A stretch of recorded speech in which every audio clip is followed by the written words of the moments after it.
रामचरित अति पावन, मधुर सरस अरु अति मन भावन।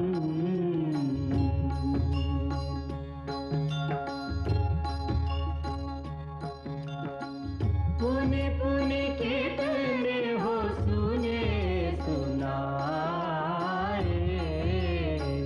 पिय की प्यास बुझत न बुझाए।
श्रोतागण, जो एक राजा की पुत्री है, एक राजा की पुत्र वधू है और एक चक्रवर्ती राजा की पत्नी है, वही महारानी सीता वनवास के दुखों में अपने दिन कैसे काटती है, अपने कुल के गौरव और स्वाभिमान की रक्षा करते हुए, किसी से सहायता मांगे बिना कैसे अपना काम वो स्वयं करती है।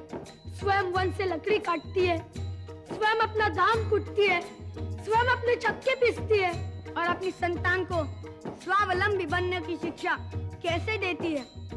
अब उसकी एक करुण झांकी देखिए।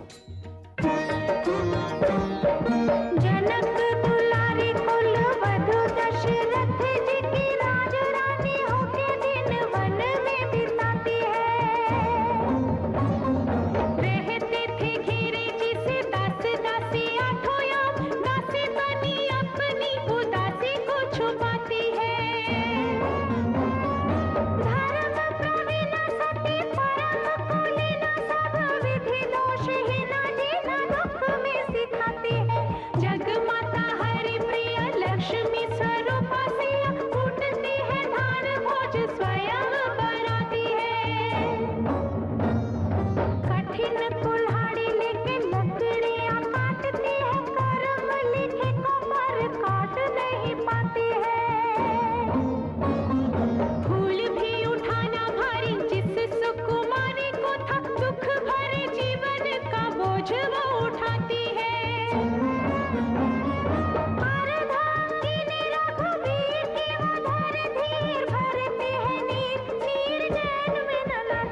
पिता के श्री चरणों में प्रणाम करते हैं।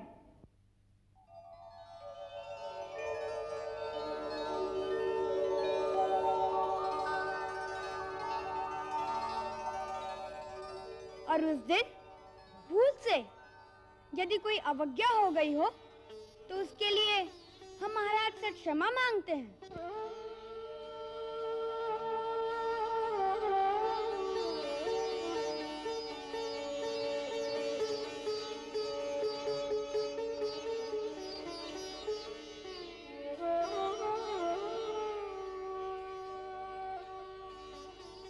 आप दोनों कहना चाहते हैं कि आप हमारे पुत्र हैं? जी महाराज। इसका प्रमाण?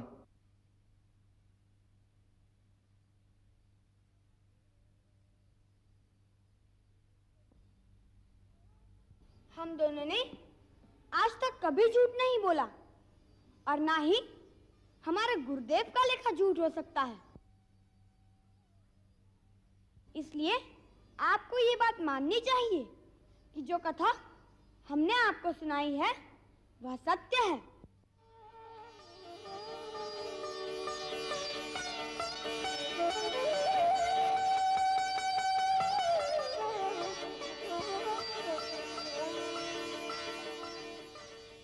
हम तुम्हारे इस सत्य का विरोध नहीं करते, परंतु अयोध्या के राजकुमार कहलाने और इतने बड़े राज्य के उत्तराधिकारी होने के लिए उस सत्य को सिद्ध करना पड़ेगा। प्रजा इसका प्रमाण पूछेगी और वो प्रमाण तुम्हारी माताजी दे सकती है।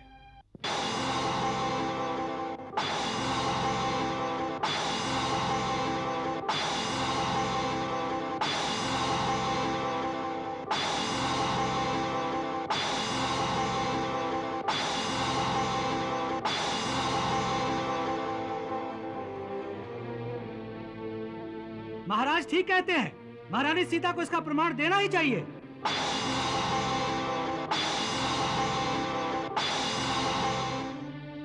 अब प्रमाण की क्या आवश्यकता है? महर्षि वाल्मीकि जैसे त्रिकालदर्शी ने जो लिख दिया है वही प्रमाण है।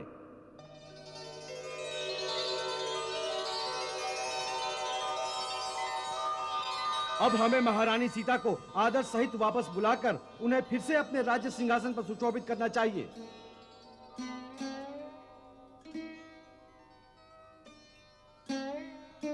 हमें तो माता सीता के चरणों में गिरकर अपने अपराधों की क्षमा मांगनी चाहिए। अब भी उनसे प्रमाण मांगना अत्याचार है। अग्नि परीक्षा से बड़ा प्रमाण क्या हो सकता है? और वो ये प्रमाण दे चुकी हैं। परंतु वो अयोध्या वासियों ने नहीं देखी।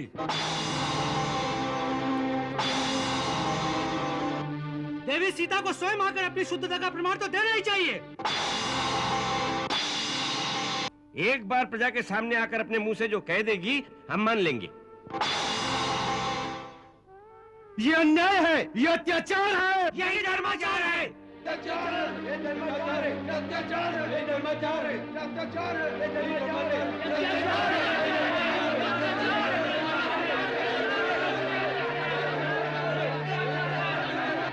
इसका निर्णय कौन करेगा?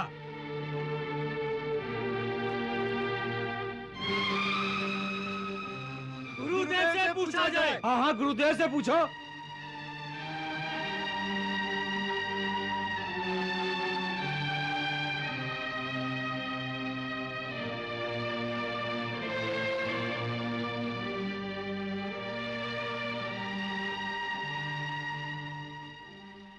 राजा में ईश्वर का अंश होता है, इसलिए राजा ही इसका निर्णय करें। उनकी बात सबको स्वीकार करनी होगी।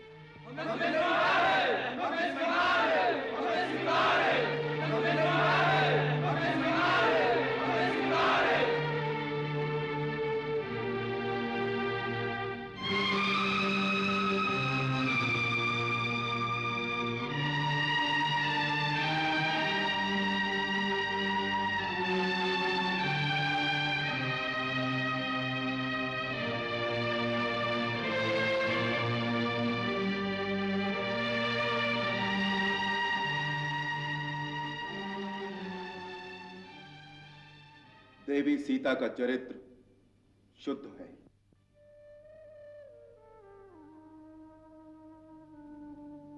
उनमें किसी प्रकार का कोई पाप नहीं है। फिर भी राज सिंहासन की उच्च मर्यादा स्थापित रखने के लिए यह उचित है कि वो महर्षि वाल्मीकि की अनुमति से कल इस सभा में आकर सारे जन समुदाय के सामने अपनी शुद्धता की शपथ लें, जिससे ये लोकापवाद सदा के लिए समाप्त हो जाए और हम राज सिंहासन पर उन्हें सम्मान पूर्वक बिठा सकें।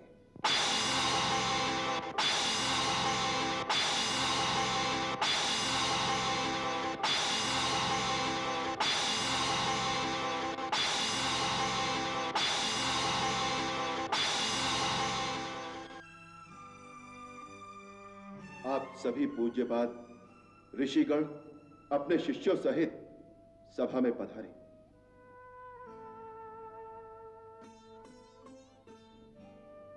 समस्त राजा लोग भी उपस्थित हों और भी जो कोई देवी सीता की शपथ सुनना चाहे वो कल इस सभा में आए, जिससे सभी लोग एकत्रित होकर सीता का शपथ ग्रहण देखें।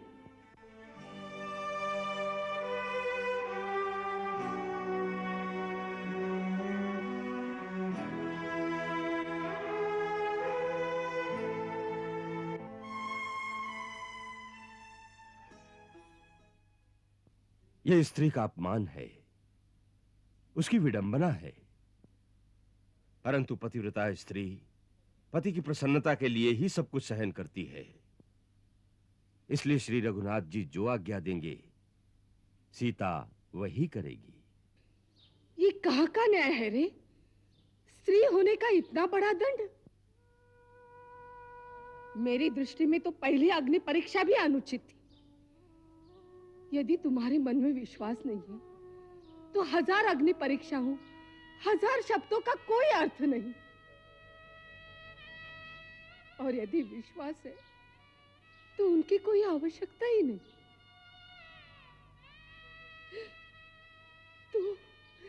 तू कितना कठोर है रे। तेरे पुत्र, तेरे कलेजे के टुकड़े तेरे सामने खड़े तुम्हें पिता कहकर पुकार रहे हैं और तू उन्हें जाकर अपने कलेजे से भी नहीं लगा सका, उनसे प्रमाण मांगने लगा। तेरा जी नहीं किया कि उन्हें उठाकर अपनी गोद में बिठा ले? किया था। तो फिर क्यों चुपचाप सिंहासन पर बैठा रहा?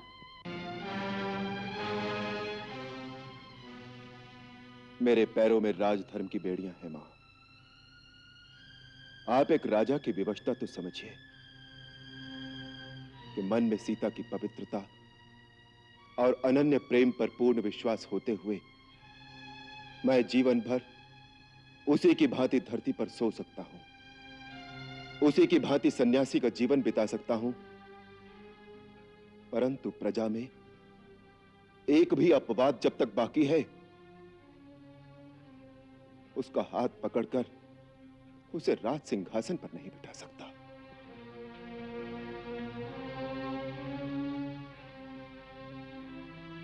आज आपने सभा में कुछ आवाजें सुनी। राज्य में ऐसी और भी कई आवाजें होंगी। इसीलिए मैंने वो निर्णय लिया कि यदि सीता प्रजा के सामने सभा में अपनी पवित्रता की शपथ ग्रहण कर ले तो फिर प्रजा में कोई विरोधी आवाज नहीं रह जाएगी।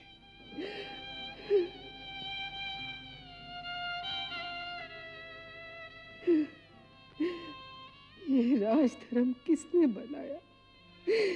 क्यों बनाया रे? क्यों? पुत्री, प्रजा में एक भी विरोधी आवाज न रहे, इसलिए जो महाराज राम ने निर्णय लिया है वो उचित है। तुम उनकी व्यवस्था देखो, वो मन से तुम्हें पवित्र समझते हैं, आत्मा से सदा तुम्हारे साथ बसते हैं। तुम्हारे वियोग में वो तुमसे अधिक दुखी होंगे, परंतु राजा होने के नाते उन्हें राजधर्म इस प्रकार पालना ही पड़ता है जिससे आदर्श के कीर्तिमान स्थापित हो। यही समय है उस अपकीर्ति को धोने का। प्रजा में पश्चाताप की लहर बढ़ रही है। ऐसे समय राम तुम्हें शपथ लेने के लिए कहते हैं जिससे यह अपवाद पूर्णतः मिट जाए।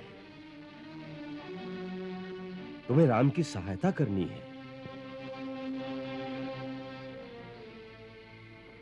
ठीक है गुरुदेव, मैं अवश्य उनकी सहायता करूंगी। मैं वही करूंगी जिससे ये अपवाद सर्वदा के लिए मिट जाए। आप निश्चिंत रहिए, कल के पश्चात फिर ये अपवाद कभी नहीं होगा, कभी नहीं होगा।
महाराज राम की आज्ञा अनुसार देवी सीता इस राजसभा में पधारी हैं।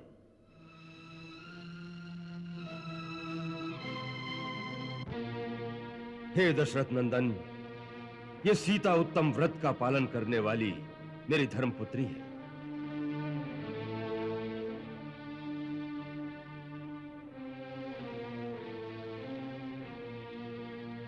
अब आप इसे आज्ञा दें कि वो अपनी पवित्रता की शपथ ले।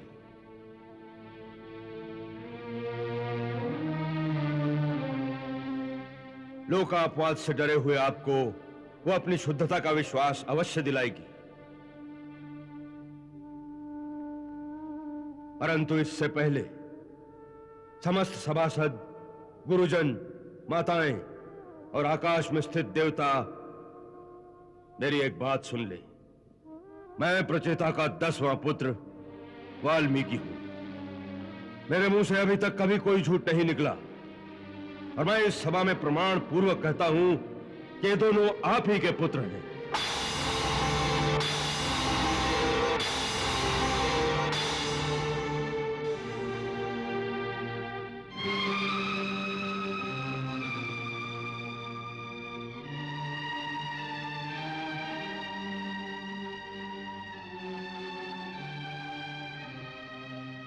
मैंने कई हजार वर्ष भारी तपस्या की है। यदि मिथिलेश कुमारी सीता में कोई दोष हो तो मुझे उस तपस्या का कोई फल न मिले।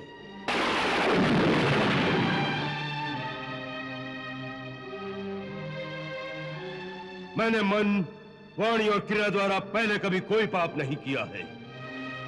यदि मिथिलेश कुमारी सीता निष्पाप हो तभी मुझे अपने उस पुण्य कर्म का फल प्राप्त हो, अन्यथा मेरे सारे पुण्य कर्म निष्फल हो जाएं।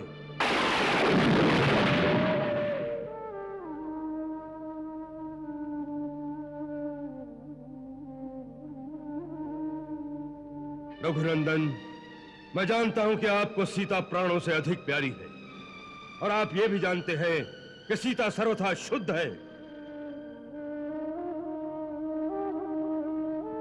तथापि लोकापवाद से कलुषित चित्त होकर आपने उसका त्याग किया है। हे राघव, मैं आपको विश्वास दिलाता हूं कि मैंने अपनी पांचों इंद्रियों और मन बुद्धि के द्वारा सीता की शुद्धता का भली भांति निश्चय करके ही उसे अपने संरक्षण में लिया था।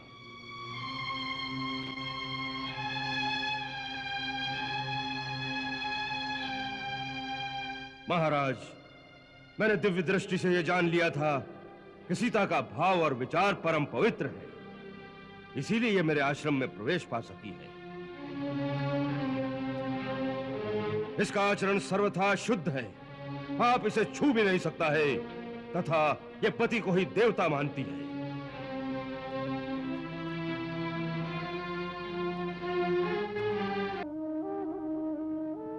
तथापि लोकापवाद से कलुषित चित्त होकर आपने उसका त्याग किया है। हे राघव, मैं आपको विश्वास दिलाता हूं कि मैंने अपनी पांचों इंद्रियों और मन बुद्धि के द्वारा सीता की शुद्धता का भली भांति निश्चय करके ही उसे अपने संरक्षण में लिया था।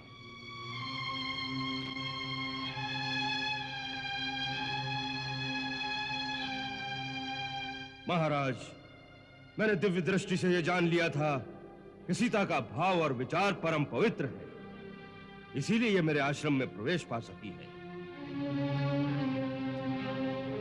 इसका आचरण सर्वथा शुद्ध है, आप इसे छू भी नहीं सकता है, तथा यह पति को ही देवता मानती है।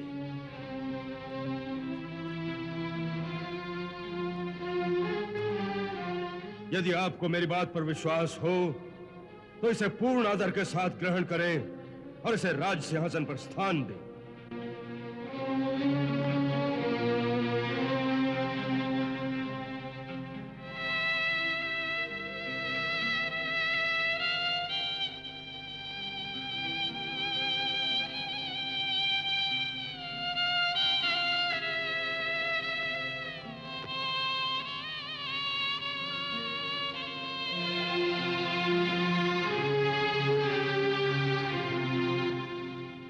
प्रभु, आप जो कहते हैं उस पर मुझे पूर्ण विश्वास है।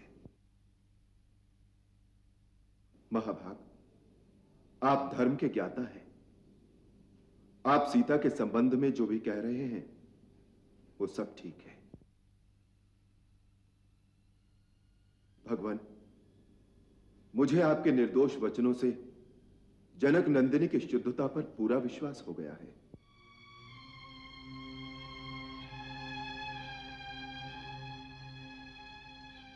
एक बार पहले भी देवताओं के समीप मिथिलेश कुमारी की शुद्धता का विश्वास मुझे प्राप्त हो चुका है।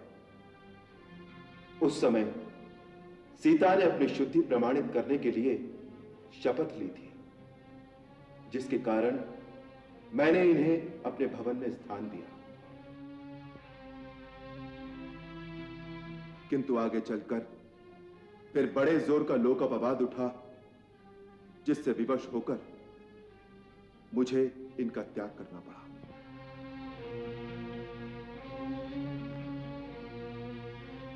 ब्राह्मण, ये जानते हुए भी कि सीता सर्वथा निष्पाप है, मैंने समाज के भय से इन्हें छोड़ दिया। अतः आप मेरे इस अपराध को क्षमा करें। मैं ये भी जानता हूं कि ये जुड़वे कुमार कुश और लव दोनों मेरे ही पुत्र हैं।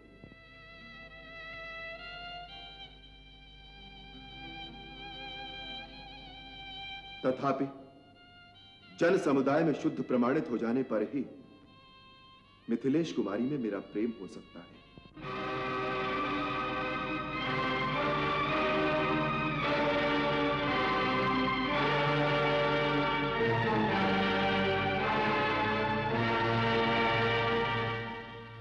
यद्यपि महर्षि वाल्मीकि के निर्दोष वचनों से ही मुझे पूरा विश्वास हो गया है, तथापि जन समुदाय के बीच मिथिलेश कुमारी की विशुद्धता प्रमाणित होने पर मुझे अधिक प्रसन्नता होगी।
मैं श्री रघुनाथ जी के सिवा किसी दूसरे पुरुष का मन से भी चिंता नहीं करती। यदि ये सत्य है तो आज भगवती पृथ्वी देवी मुझे अपनी गोद में स्थान दे।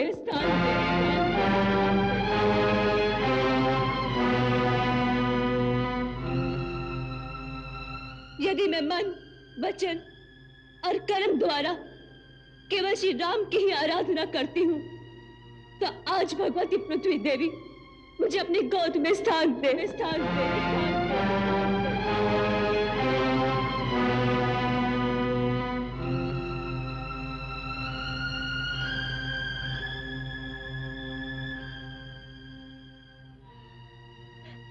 भगवान श्री राम को छोड़कर मैं किसी दूसरे पुरुष को नहीं जानती। मेरा कहना यदि सत्य हो तो भगवती पृथ्वी देवी इसी क्षण मुझे अपनी गोद में स्थान दे, स्थान दे।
धरती माँ, इस धरती पर परीक्षा देते देते अब मैं थक गई हूँ। अब मुझे अपने साथ ले चल, मुझे अपने साथ ले चल माँ। यहाँ नारी का आदर नहीं होता माँ, मुझे यहाँ से ले चल। आओ मेरी पुत्री, माँ की गोद तो पुत्री के लिए सदा खुली रहती है। आओ आओ, वहां तेरा कोई अपमान नहीं करेगा। आओ।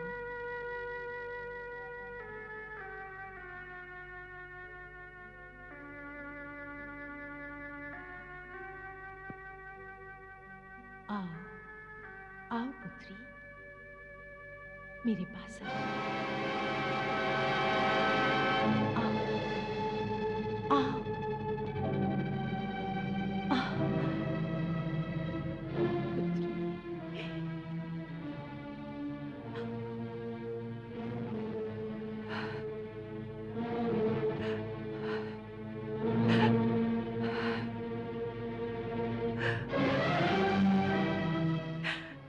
चिंता मत करो पुत्री, हम अपने लोक में चलेंगे।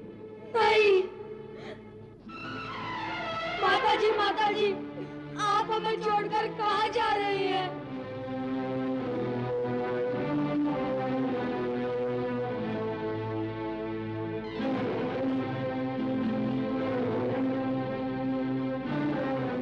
मैं तुम दोनों को तुम्हारे पिताश्री के हाथ सौंप रही हूँ। मनुष्य के लिए पिता ही सबसे बड़ा देवता है और पिता की सेवा ही सबसे बड़ा धर्म।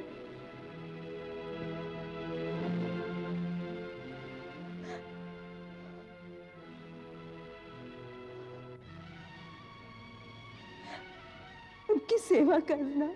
माँ, माँ हमें क्षमा कर दो, माँ हमें क्षमा कर दो। माता, हमने जो आप पर मिथ्या लांछन लगाकर पाप किया है उसके लिए हमें क्षमा कर दो माता। क्षमा कर दो, क्षमा कर दो माँ, क्षमा कर दो माँ, क्षमा कर दो माँ।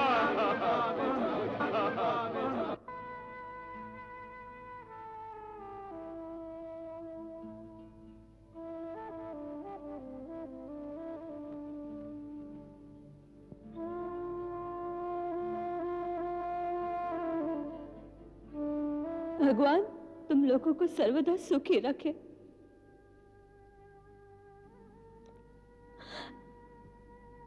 महाराज से इतनी प्रार्थना है, इनके दोष भूलकर समस्त प्रजाजनों को लवकुश की भांति पुत्रवत प्रेम करें।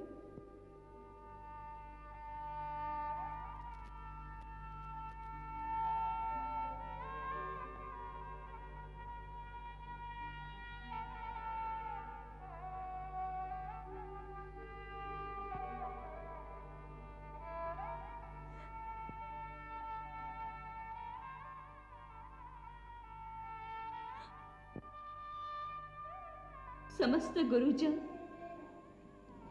माताएं,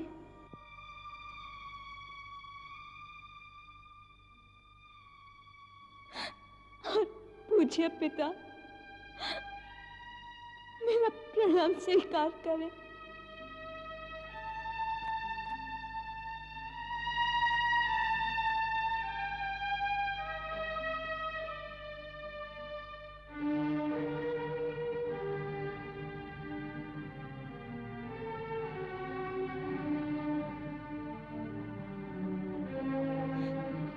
रघुनंदन, यदि मेरे और भी जन्म हो तो मेरे समस्त जन्मों में मुझे आप ही पति रूप में प्राप्त हो, परंतु किसी जन्म में फिर ऐसी स्थिति न लाना, फिर ऐसी स्थिति न लाना प्रभु।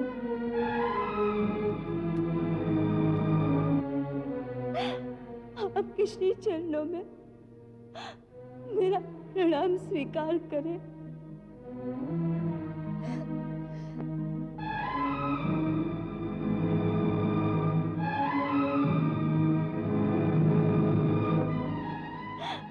अब मुझे आज्ञा दे। नहीं सीते, तो मुझे छोड़कर नहीं जा सकती। मेरा समय पूरा हो गया है, भगवान अब मेरा मार्ग न रोके। पुत्री, अब चलो यहाँ से। ये संसार तुम्हारे योग्य नहीं है। चलो।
नहीं, ऐसा नहीं हो सकता। धरती माता, तुम मेरी सीता को अपने साथ नहीं ले जा सकती।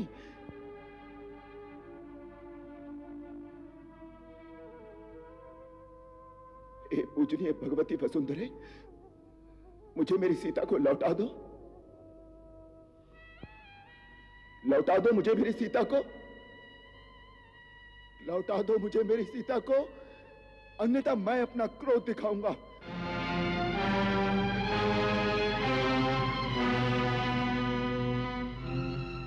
मेरा प्रभाव कैसा है ये तुम जानती हो।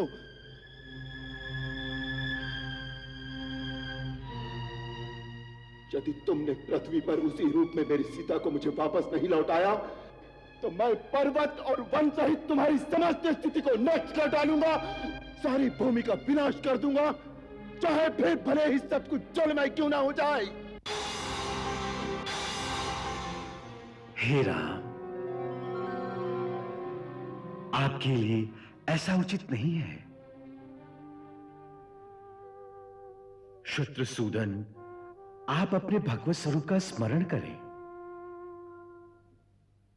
महाभाव, मैं यह अनुरोध कर रहा हूं कि इस समय आप ध्यान के द्वारा अपने वैष्णव स्वरूप का स्मरण करें। साध्वी सीता अपने तपोबल के प्रभाव से सुखपूर्वक नागलोक के मार्ग से आपके परम धाम में चली गई हैं। अब पुनः साकेत धाम में ही आपकी उनसे भेंट होगी, इसमें संशय नहीं है। आप मन में कोई संताप न करें।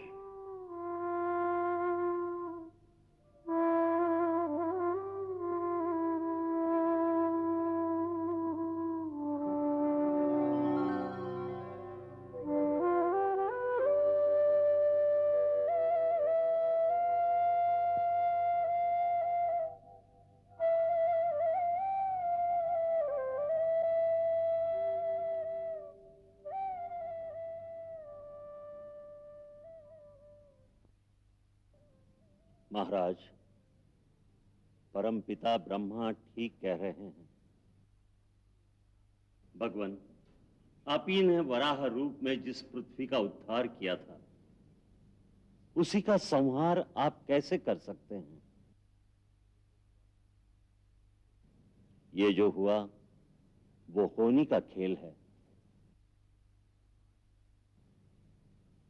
भगवान वाल्मीकि को देखिए, ये इस होनी को जानते थे। इन्होंने बहुत प्रयास किया, परंतु विधि को ये भी टाल न सके।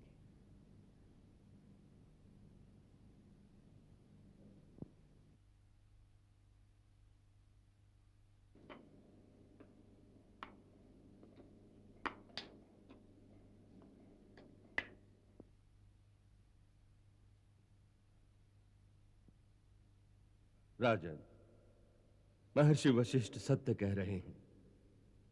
विधना स्वयं मनुष्य की जिह्वा पर आकर बैठ जाती है और वही कहलाती है जो भाग्य में लिखित होता है। सीता और आपका मिलन फिर साकेत धाम में होगा।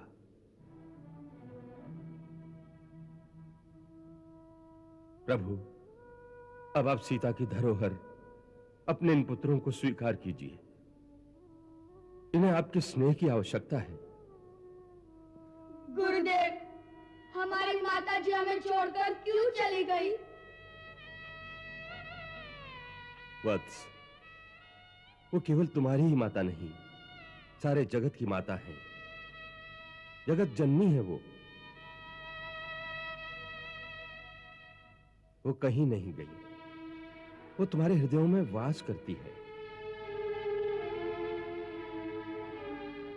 जब अंतर्मुख होकर देखोगे तो तुम्हें उनके दर्शन होंगे। यह तो उनकी धरती पर केवल एक लीला थी।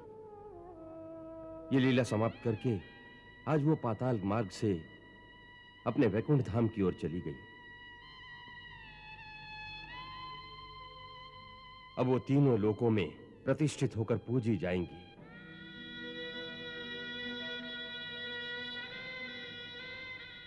अब इस धरती पर तुम्हारे पिता ही तुम्हें माता का स्नेह देंगे।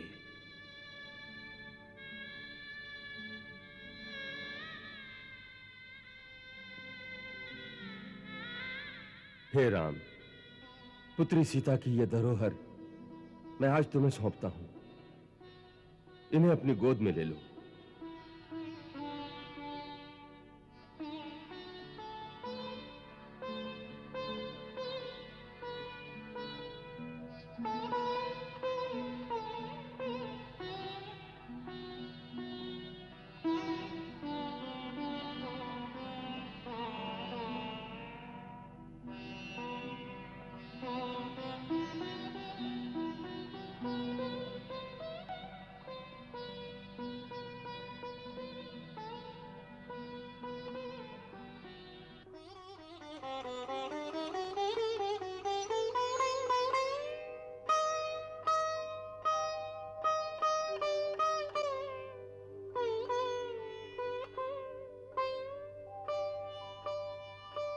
पुत्र कुश, वत्सलव,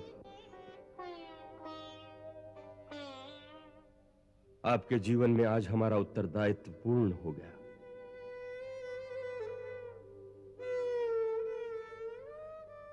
राजन, हमें आज्ञा दीजिए।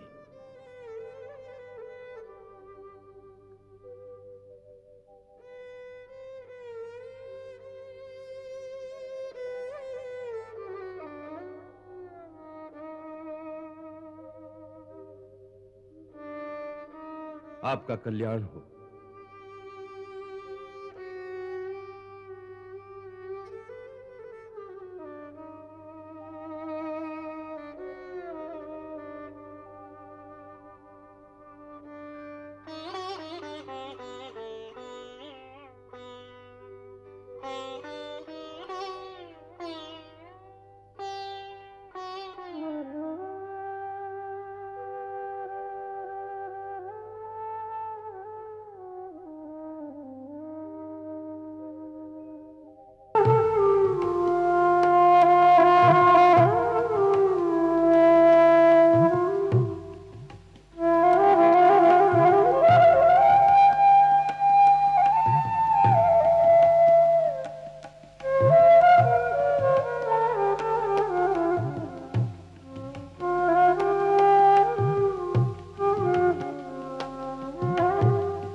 आओ मेरे बच्चों, हाँ। मेरे लाल, मेरे बच्चे, आओ।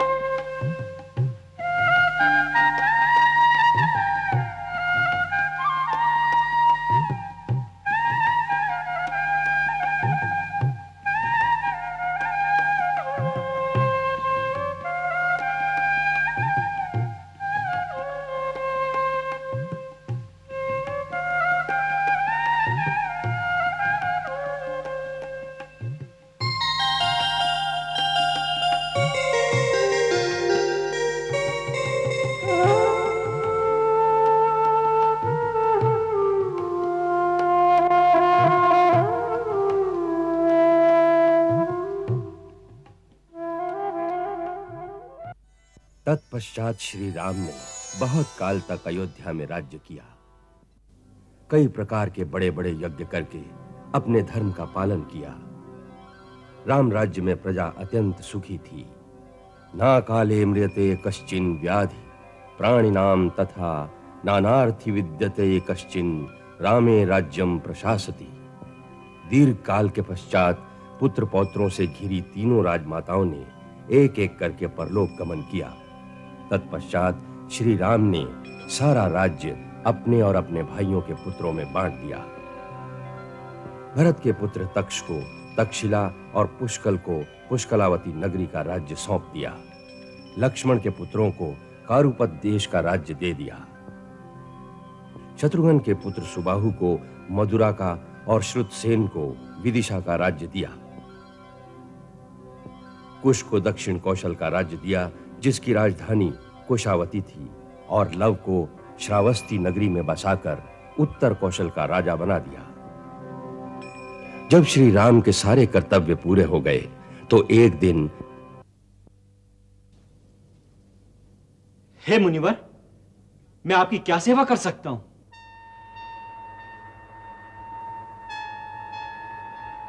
महाबली लक्ष्मण, मैं अमित तेजस्वी महर्षि अतिबल का दूत हूं और एक आवश्यक कार्यवश श्री रामचंद्र जी से मिलने आया हूं। आप किंचित विश्राम करें, मैं महाराज को सूचना देता हूं।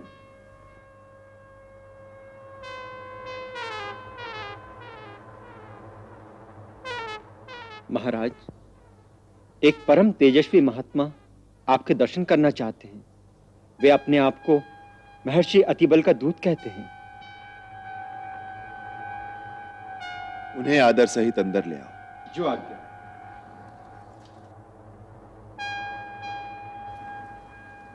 भगवान पधारिए।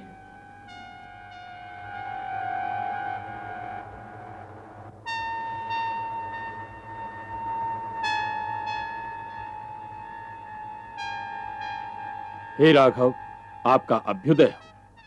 महर्षि, आसन ग्रहण कीजिए।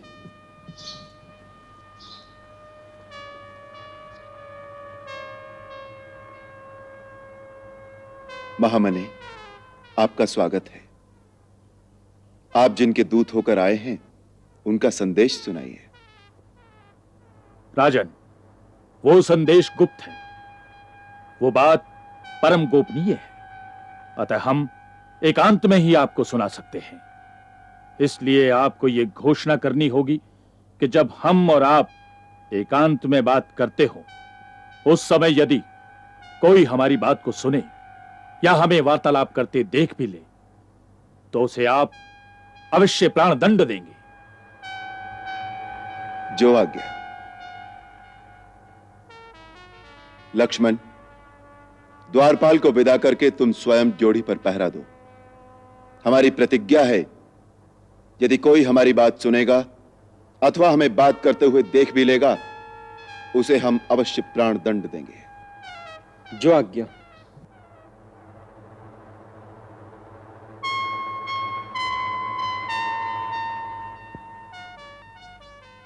अब आप निशंक होकर वो बात कहिए जो आप कहने आए हैं। प्रभु, मैं तो आपका ही पुत्र हूं। हिरण्यगर्भ की उत्पत्ति के समय आपने ही अपनी माया द्वारा सृष्टि के प्रारंभ में सबसे पहले मुझे ही उत्पन्न किया था। मैं काल हूं, सबका संहार करना ही मेरा कर्तव्य है।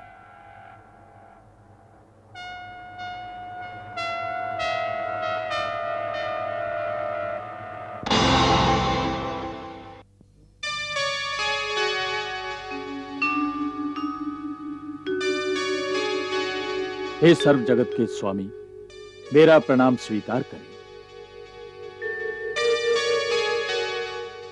भगवान, मुझे परमपिता श्री ब्रह्मा ने आपसे यह कहने को भेजा है कि हे त्रिलोकपति महाविष्णु, जिस कार्य हेतु आपने मनुष्य लोक में आने का संकल्प किया था, वो पूर्ण हो चुका है और इस अवतार में आपने अपने लिए जितनी आयु निश्चित की थी, वो भी पूरी हो गई।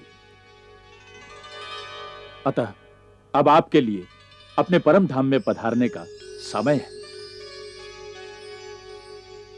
फिर भी यदि और अधिक समय तक आपका यहां रहने का संकल्प हो तो आपकी इच्छा, परंतु यदि अपने परम धाम को पधारें तो आपकी कृपा से समस्त देवता सनाथ और निश्चिंत हो जाएंगे। हे महाकाल, मैंने स्वयं ही मन से आपका चिंतन किया था कि आप पधारें। इसी के अनुसार आपका आगमन हुआ है। अब मैं वापस अपने धाम जाना चाहता हूं। आप ये संदेश श्री ब्रह्मा जी तक पहुंचा दें। जिस समय महाकाल और श्री राम वार्तालाप कर रहे थे, उस समय महर्षि दुर्वासा द्वार पर पधारे। मैं दशरथ पुत्र लक्ष्मण महर्षि दुर्वासा के श्री चरणों में प्रणाम करता हूं। कल्याण हो। मुझे श्री रामचंद्र जी से इसी समय मिलना है। उन्हें जाकर सूचना दो। भगवान, बताइए आपका कौन सा कार्य है? मुझे अपना सेवक जानकर अपना प्रयोजन बताइए। मैं तत्काल आपका कार्य पूरा कर दूंगा। हमें श्री रामचंद्र जी से मिलना है। हमारा उन्हीं से प्रयोजन है। इसलिए तुम केवल इतनी ही सेवा करो कि तत्काल हमारे आगमन की सूचना दो। क्षमा करें, रघुनाथ जी इस समय एक आवश्यक कार्य में संलग्न है। आपको 2 घड़ी प्रतीक्षा करनी होगी। हमें प्रतीक्षा करने के लिए कह रहे हो मूर्ख लक्ष्मण? हमें अंदर जाने से रोकने का साहस तुम कैसे कर रहे हो? तुम मेरी शक्ति जानते हो। मैं दुर्वासा ऋषि यदि क्रोधित होकर श्राप दे दूंगा तो समस्त रघुकुल सहित ये सारी अयोध्या इसी क्षण भस्म हो जाएगी। नहीं भगवान, नहीं।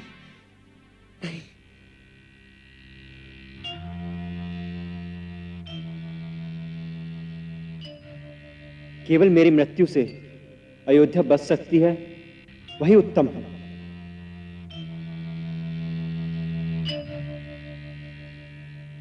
क्रोध न करें भगवान, मैं आपकी शक्ति को जानता हूं। मैं रघुनाथ जी को आपके आगमन की सूचना देता हूं। महाराज,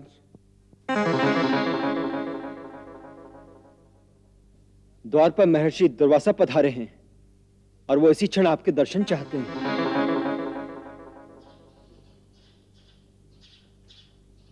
लक्ष्मण, ये क्या किया? महाराज, महर्षि दुर्वासा अपने श्राप से अयोध्या को भस्म करना चाहते थे, इसलिए मैंने निश्चय किया केवल मेरी मृत्यु से अयोध्या बच सकती है, वही उत्तम है। इसलिए मैंने आपकी आज्ञा का उल्लंघन किया। क्षमा चाहता हूं।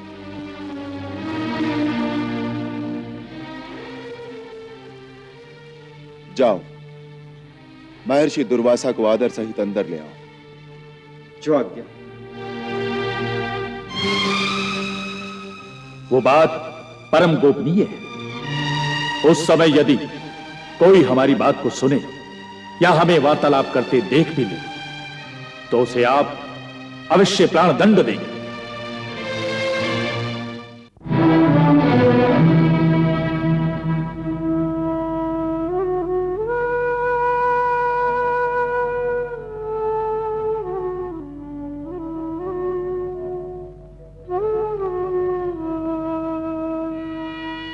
महाराज, विषय बहुत गंभीर है। इसका निर्णय इतना आसान नहीं है। लक्ष्मण केवल राजा के निजी परिवार के एक मुख्य सदस्य ही नहीं, वरन प्रजा के भी अति प्रिय राजकुमार हैं। इनकी वीरता के कारण प्रजा इनको बहुत सम्मान देती है। ये इस राज्य के एक निधि हैं। समय आने पर इस राज्य की रक्षा कर सकते हैं। ऐसे परमवीर और सराहनीय राज पुरुष को मृत्यु दंड देना कोई साधारण बात नहीं है। इसका निर्णय इतना आसान नहीं है महाराज।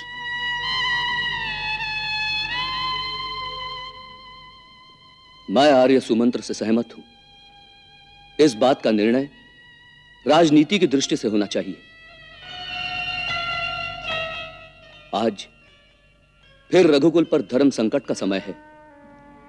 मेरी महाराज से प्रार्थना है, महामंत्री आर्य सुमंत्र की सम्मति पर भी ध्यान दें। जो कुछ आर्य सुमंत्र और राजकुमार भरत ने कहा, वही तर्क मेरे अंदर भी चल रहा है।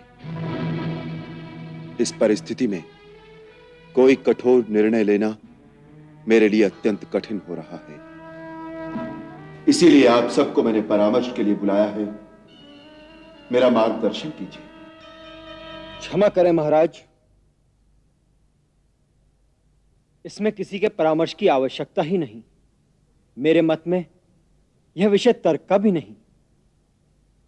एक राजा ने वचन दिया है, एक प्रतिज्ञा की है, तो उसका पालन होना ही चाहिए। नहीं तो राजा की बात पर कौन विश्वास करेगा? राजा के वचन पालन का विश्वास प्रजा में बना रहे, यह बात मेरे जैसे एक व्यक्ति के प्राणों से अधिक महत्वपूर्ण है।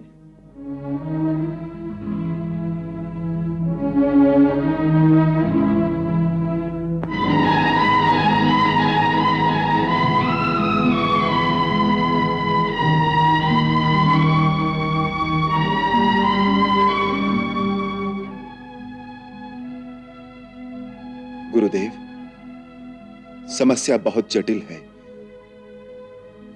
आप जो आज्ञा देंगे मैं वही करूंगा। महाराज राम, इस समय जो रोंगटे खड़े कर देने वाला महाविनाश अयोध्या में होने वाला है, वो सब मैंने तपोबल द्वारा पहले ही देख लिया है। फिर भी मेरा उपदेश यही है कि आप अपनी प्रतिज्ञा झूठी न करें, क्योंकि प्रतिज्ञा के नष्ट होने पर धर्म का लोप हो जाएगा। धर्म का लोप हो जाने से सारी त्रिलोकी नष्ट हो जाएगी।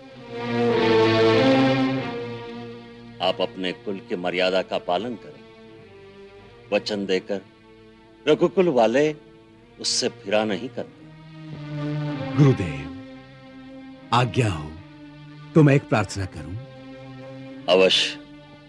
शास्त्रानुसार त्यागो वधोवा विहितः साधुना में ही उभयम समम, अर्थात श्रीमान अथवा साधु पुरुष का त्याग कर देना भी उसे प्राणदंड देने के ही समान है। यदि गुरुदेव इस पर विचार करें तो। श्री हनुमान ने बड़ी उचित बात कही है। श्रीमान का त्याग कर देना उसे प्राणदंड देने के बराबर है। सो हे रघुनंदन, आप लक्ष्मण का त्याग कर दें।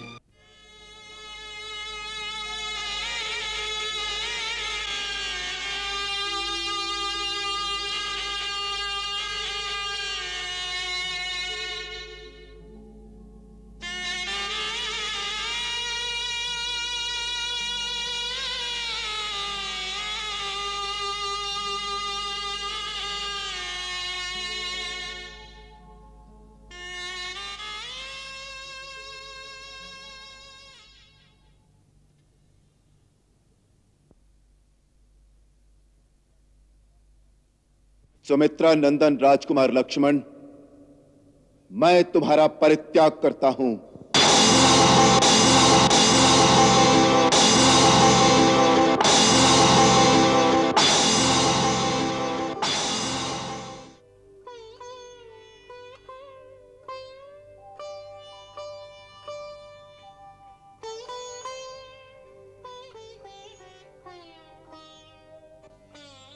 जो आज्ञा महाराज।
लक्ष्मण को प्राण दंड देना आवश्यक था, अतः श्री राम ने उसका त्याग कर दिया, जिस पर लक्ष्मण ने सरयू में खड़े होकर श्वास की गति रोक ली और वहीं अंतर्धान होकर सशरीर क्षीर सागर में चला गया।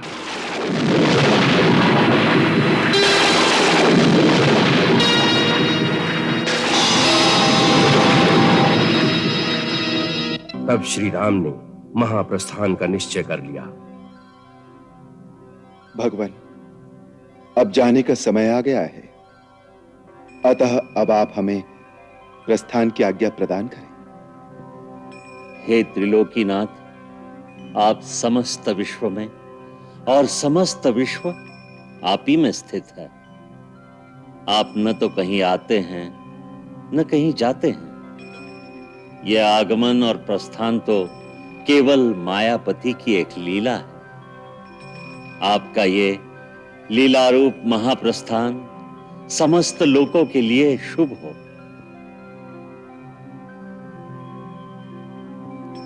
ओम नमो भगवते वासुदेवाय। प्रभु हमें छोड़ के मत जाइए प्रभु, हमें छोड़ के मत जाइए।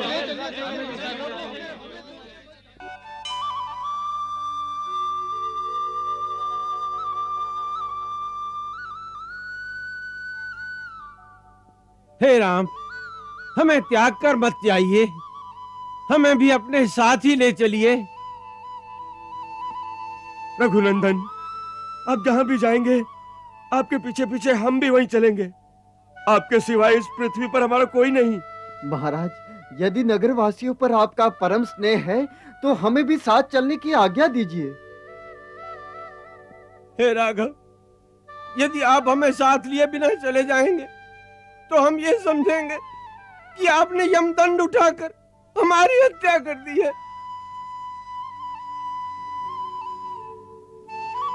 हे राम, ये प्रजाजन आपके अनन्य भक्त हैं।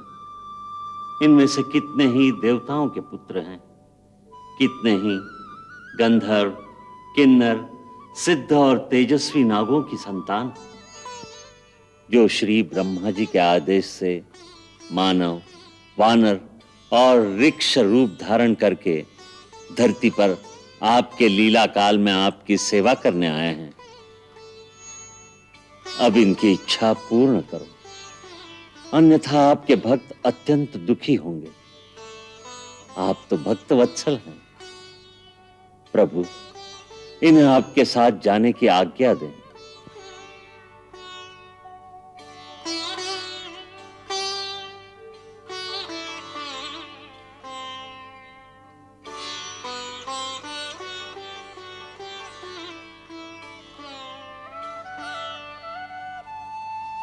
तथास्तु।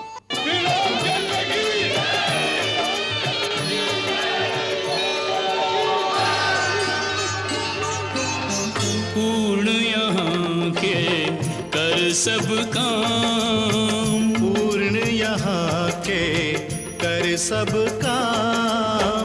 राजा राम चले निज धाम, अब श्री राम चले निज धाम। जय जय राम राजा राम, जय जय राम राजा राम, जय जय राम राजा राम, जय जय राम राजा राम।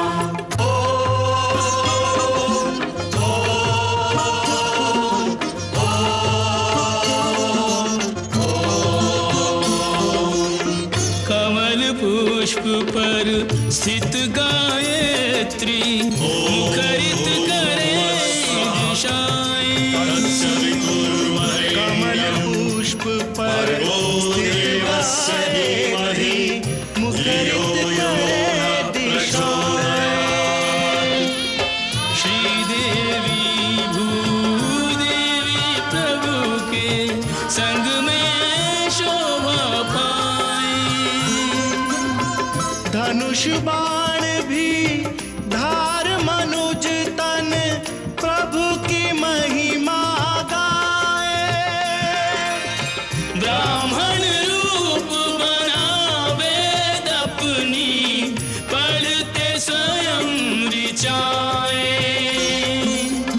सबके मुख पर जय श्री राम, सबके मुख पर जय श्री राम। राजा राम चले निज धाम, अब श्री राम चले निज धाम। जय जय राम राजा राम, जय जय राम राजा राम, जय जय राम राजा राम, जय जय राम राजा राम।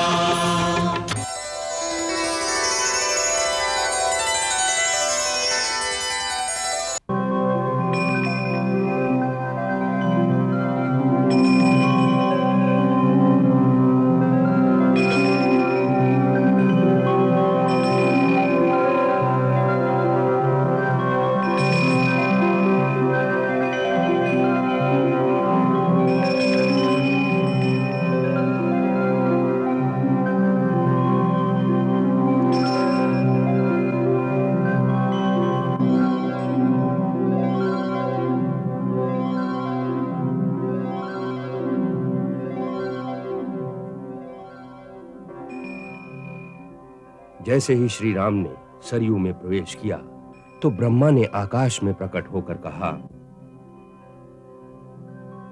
हे विष्णु स्वरूप रघुनंदन,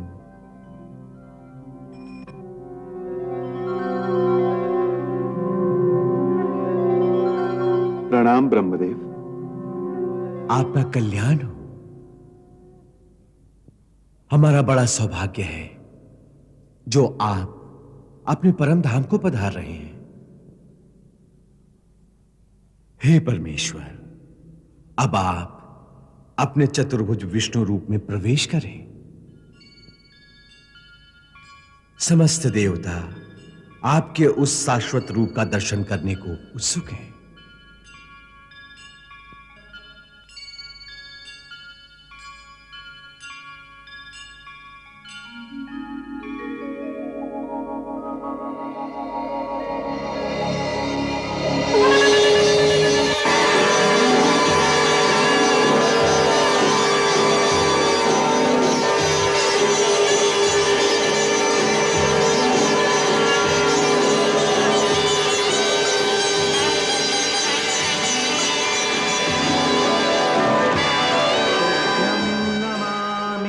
नारायणाय तुभ्यं नमामि जगदीश्वराय हे लक्ष्मीकान्तं तुभ्यं नमामि हे शान्ताकारं तुभ्यं नमामि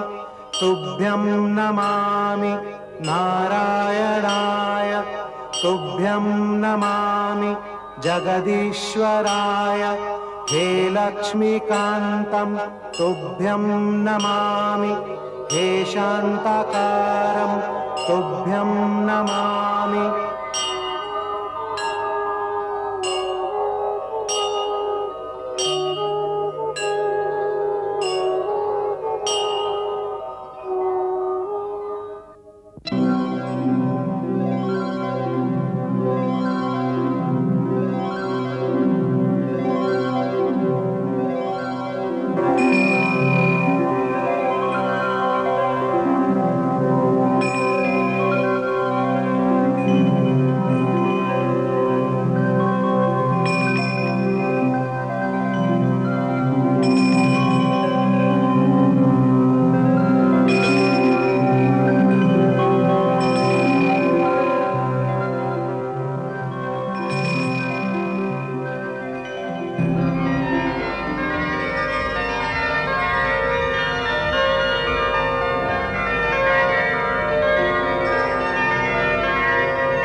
राक्षस राज विभीषण,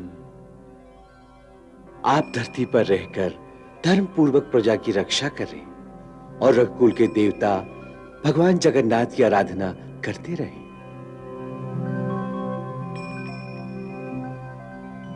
हनुमान प्रभु, तुमने दीर्घ काल तक जीवित रहने की प्रतिज्ञा की थी, सो हे हरीश्वर, जब तक संसार में मेरी कथाओं का प्रचार रहे तब तक तुम भी मेरी आज्ञा से धरती पर रहोगे। तुम कलयुग के अंत में होने वाली प्रलय तक रहकर मेरी कथा का प्रचार करोगे। जो आज्ञा प्रभु। हे पवन पुत्र, कलयुग में धर्म का केवल एक ही चरण रह जाएगा, अतः उस समय भक्तों को तुम्हारी सहायता की विशेष आवश्यकता होगी, क्योंकि कलयुग में केवल हरि नाम कीर्तन ही मोक्ष का सुलभ मार्ग होगा। ब्रह्मा के पुत्र रीक्षराज जामवंत द्वापर के अंत तक धरती पर रहेंगे और महाराज सुग्रीव। प्रभु, मुझे यहां रहने की आज्ञा न दें। मैं तो अंगद का राज्याभिषेक करके उसे सिंहासन पर भी बिठा कर आया हूं। मेरा दृढ़ निश्चय है प्रभु कि मैं आपके बिना इस धरती पर नहीं रह सकता। सो हे कृपा सिंधु, मुझे भी प्रस्थान करने की आज्ञा दें। तथास्तु प्रभु। ये सब लोग स्नेहवश मेरे पीछे आए हैं। ये सब मेरे भक्त हैं जिन्होंने मेरे लिए अपने लौकिक सुखों का परित्याग किया है। अतः इन्हें यहां छोड़कर मैं भी अपने धाम नहीं जा सकता। इस संपूर्ण जन समुदाय को भी आप उत्तम लोक प्रदान करें। भगवान, यहां आए हुए समस्त प्राणी जो भक्ति भाव से आपका अनुसरण करके सरयू में देह त्यागेंगे, वो सब मेरे बनाए हुए संतानक नाम के लोक में जाएंगे, जो स्वर्ग से भी ऊपर है और ब्रह्मलोक के निकट है। सुग्रीव और अन्य वानर जिन देवताओं में से उत्पन्न हुए थे, वो अपनी अपनी देव योनि में मिल जाएंगे। सुग्रीव अपने पिता भगवान सूर्यदेव का स्वरूप पाकर उनके लोक में जाएंगे। तथास्तु।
तरसी दीक्षुरणे दीक्पति कमनीयं दशमुख मौलिवलिं रमणीयं केशवधृत राम शरीर जय जगदीश हरे। जय जगदीश हरे। जय जय नारायण नारायण नारायण। जय जय नारायण नारायण नारायण। जय जय नारायण नारायण नारायण। जय जय नारायण नारायण नारायण। हरि हरि नारायण नारायण नारायण। हरि हरि नारायण नारायण नारायण। हरि हरि नारायण नारायण नारायण। हरि हरि नारायण नारायण नारायण। श्री हरि हरि नारायण नारायण नारायण। हरि हरि नारायण नारायण नारायण। श्री हरि हरि नारायण नारायण नारायण। हरि हरि नारायण नारायण नारायण। नारायण दीन दयाल जय जगदीश हरे। नारायण दीन दयाल जय जगदीश हरे। निज भक्तन के प्रतिपाल जय जगदीश हरे। निज भक्तन के प्रतिपाल जय जगदीश हरे। शान्ताकारं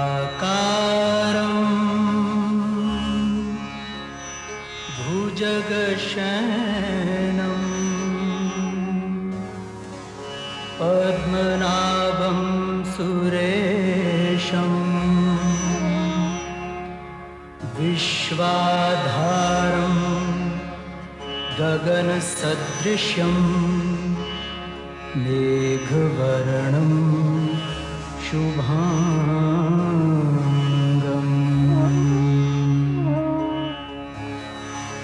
यं ब्रह्मा वरुणेन्द्र रुद्रमरुतः स्तुनवन्ति दिव्यैस्तवैः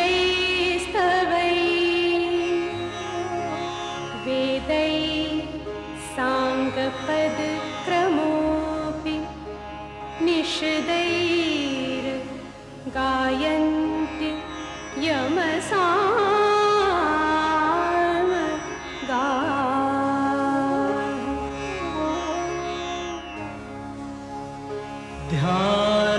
ध्यानावस्थित तद्गतेन मनसा पश्यन्ति यमयोगिनो।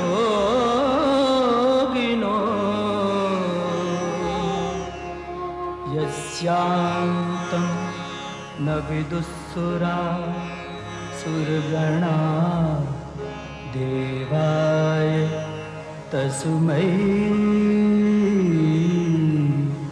नमः।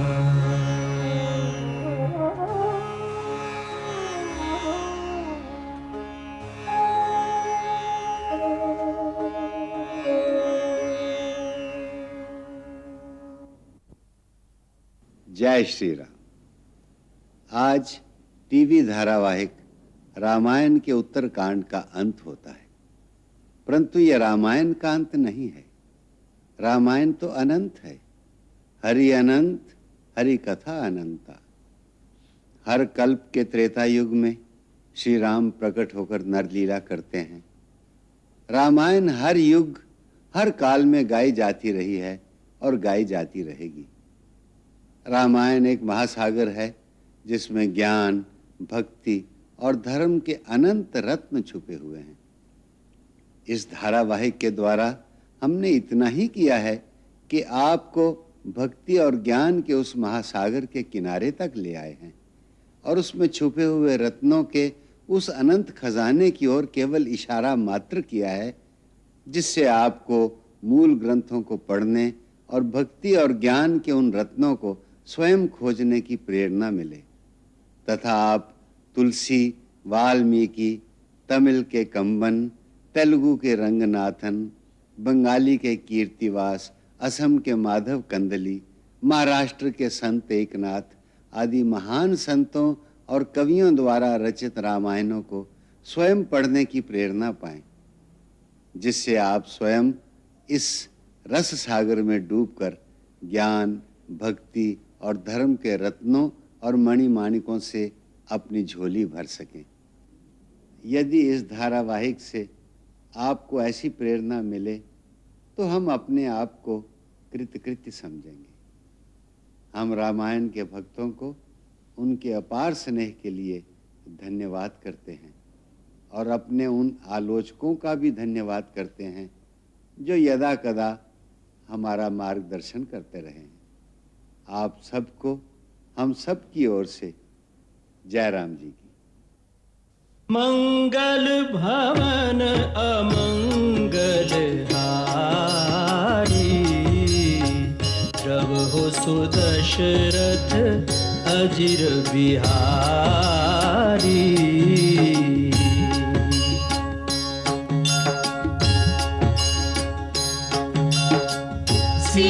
सीताराम चरित अति पावन, मधुर सरस अरु अति मन भावन।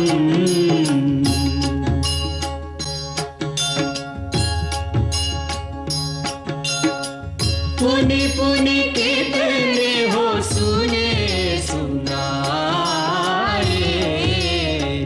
किया की प्यास बुझत न बुझाए।